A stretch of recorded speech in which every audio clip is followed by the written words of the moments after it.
PM Shri പദ്ധതി നടപ്പാവും. NEP കേരളത്തിൽ നടപ്പാവില്ല.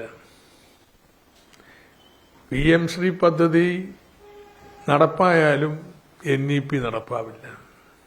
ആ ഒരു സംശയക്കാര്യത്തിൽ വേണ്ട. PM ശ്രീ പദ്ധതി പോലെ തന്നെയല്ലേ PM ഉഷ. ഇന്നും ഉന്നത വിദ്യാഭ്യാസ മേഖലയിൽ പുത്തൻ സാമ്പത്തിക നയത്തിനെതിരായിട്ട് ഏറ്റവും വലിയ പോരാട്ടം നടക്കുന്ന കേരളമല്ലേ. ഗവർണറുടെ സമീപനത്തിനെതിരായിട്ട് അവർ പറയുന്ന കേരളത്തിൽ പഠിപ്പിക്കുന്ന കേരളത്തിലെ സർവകലാശാലകളും മറ്റുള്ള തീരുമാനത്തിന്റെ അടിസ്ഥാനത്തിലാണ്. അതുകൊണ്ട് ആ സമരം മുന്നോട്ട് തന്നെ കൊണ്ടുപോകും, ഒരു സംശയവും വേണ്ട. ഈ NEP കേരളത്തിൽ നമ്മൾ അടിമുടി എതിർക്കും.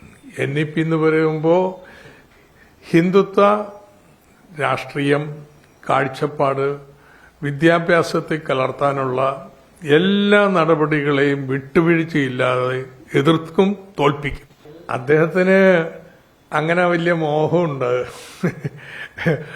അതിപ്പം മോഹിക്കുന്നതിനൊക്കെ നമുക്കെന്ത് പറയാൻ പറ്റും. അദ്ദേഹത്തിന്റെ മോഹം അദ്ദേഹം പറഞ്ഞു.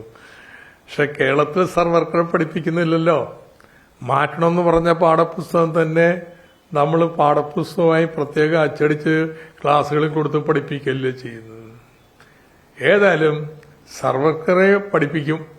എന്ത് സ്വതന്ത്ര തിരുവിതാംകൂറിന് വേണ്ടിയിട്ട് ഇവിടെ പിന്തുണ നൽകിയ ആളെന്നുള്ള നിലയിൽ അത് ചരിത്രത്തിലെ സർവർക്കറുടെ സ്ഥാനം അതാണ്. ആ സ്ഥാനം പഠിപ്പിച്ചോളൂ. ആ കാലം വരുണ്ടാവും നല്ല ഉറപ്പുണ്ട്. നിങ്ങൾ വിചാരിക്കണ അവര് തന്നെ തുടരാൻ പോകണത്. ഞാൻ പറയണത് അടുത്ത ലക്ഷം വരെ വരും പ്രായമുള്ളൂ എന്നുള്ളത്.